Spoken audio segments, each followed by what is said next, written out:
Çekilsin. Şu kapıyı açayım. Evin götürsün. İmam evinin üstüne. Allah Allah. Evet. İmam evlerinde. İmam.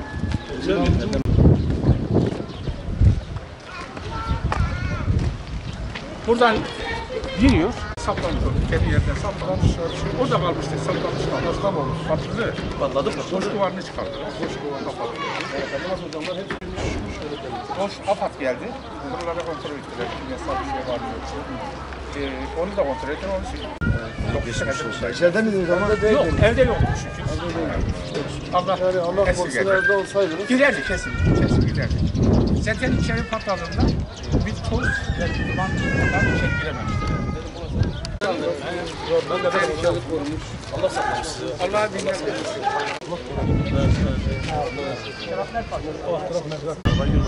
şey yani, kimisi koruyan bir güç var. Evet.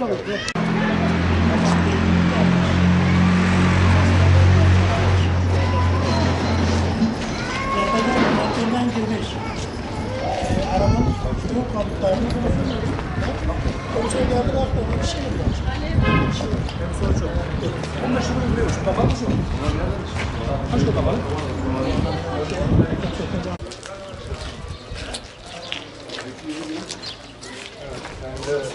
Minarı alt. Oradan geçerken şimdi bir tane yer tutar.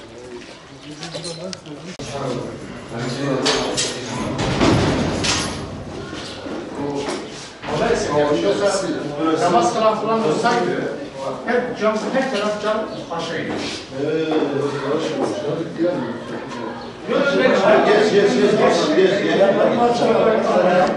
Sadece Yani tamir olmuş ev var mı? tamir olmuş şey var mı? Şurada yok.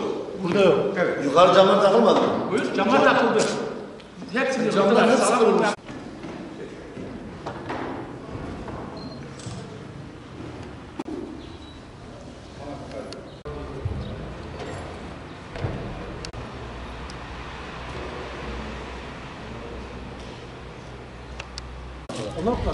Zaten duvar olmaz. Kenardaki duvarda. Ha bak 4 kol var ya 5 kol. Evet.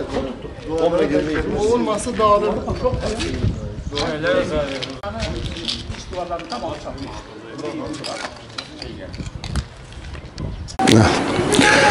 Şimdi uluslararası emperyalist güçler 1916'da Sykes-Picot Anlaşması'yla beraber İslam ülkelerini arasına onlarca sınırlar çizerek bugünkü hale getirdiler. Ve Sykes-Picot Anlaşması'na göre 100 yıl bir ömür biçilmişti bu sınırlara ve 100 yıl da dolmuş bir halde. Dolayısıyla şu anda yeni sınırlar çizilme projeleri var uluslararası emperyalist güçlerin. Bununla beraber İslam ülkelerini tek tek işgal ediyorlar. Fakat geçmişteki gibi değil de fiili olarak kendileri girmeyip vekalet savaşlarıyla oradaki örgütleri destekleyerek ülke içerisinde işgallerini bu şekilde gerçekleştiriyorlar. Bununla beraber hem silahlarını satıyorlar, silah tüccarları, yine organ mafyaları hep beraber orada o ülkenin yeraltı, yerüstü tüm kaynaklarını sömürerek, ülkeleri işgal ederek bu şekilde viraneye çevirmişlerdir. Ve şu anda Suriye Savaşı gittikçe derinleşiyor. Maalesef bir çözüm bulunamadı hala. Bununla beraber aslında Türkiye'yi de bu işin içine çekmeye çalışıyorlar. Bugün Kilis ilimizde burada sivil insanlar yaşıyor. Sivil insanların yaşam alanlarına roket atmak, bombalamak yani hiçbir şeyle izah edilemez. Sivil insanların yaşam alanlarına bu tür eylemler gerçekleştirmek terör eylemleridir. Hiçbir şekilde izah edilemez, hiçbir şekilde anlatılamaz. Ve biz bunu amaçsız, fakatsız kınıyor ve lanetliyoruz. Bir an evvel Suriye tarafında bu örgütlerin daha dikkatli olmalarını, Türkiye, Kilis ilimize bu tür terör eylemleri gerçekleştirmemelerini istiyoruz. Çünkü bu tür eylemler insanları kaosa sürüklüyor, insanları tedirgin ediyor, sivil insanlar hayatını kaybediyor, masum insanlar hayatını kaybediyor ve bunun bir hedefi olamaz, bunun bir amacı olamaz. Yani savaşın da bir kuralı vardır, bir ahlakı vardır. Fakat burada tamamen ahlak dışı, kural dışı bir savaş söz konusu. Bugün Allah'ın evine, bu mescide, cami lojmanına, buradaki bekçinin evine bir füze düşmüş. Cami içi darmadağın, camlar kırılmış. lojman yıkılmış. Allah'a şükür ki buradaki görevli kardeşimiz o an evde değilmiş. Evde olsa paramparça olurdu. Dolayısıyla bu konuda Türkiye'nin de çok ciddi güvenlik tedbirleri alması gerekiyor. Bu masum insanların hayat güvencesini alması gerekiyor. Bu konuda onları da ciddi tedbir almaya davet ediyoruz. Ve tüm Kilis halkımıza geçmiş olsun diyoruz. Buradaki bu mahallede yaşayan cami cemaatine, buradaki bekçimize geçmiş olsun dileklerimizi iletiyoruz. Rabbim bir daha bu tür şeyleri göstermesin.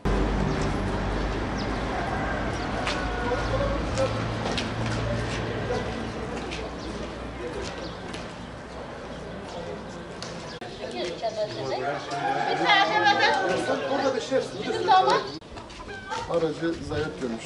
Evi zayiat görmüş. Bunların tazmin edilmesi gerekiyor. Bu insanlar mağdur olmuşlar. Bunlar sivil insanlardır.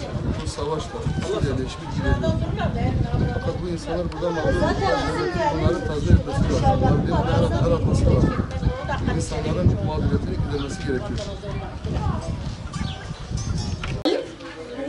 Mahallenin sesini duymuyor mu? Kilis halkının sesini duysun artık. Bomba gelir her gün gün. Ödürlü olduk. Ödürlü olduk, ödürlü olduk. Panik Evet, atak ne olduk. yapabiliyoruz? Asbaplarımızla kalkıyoruz.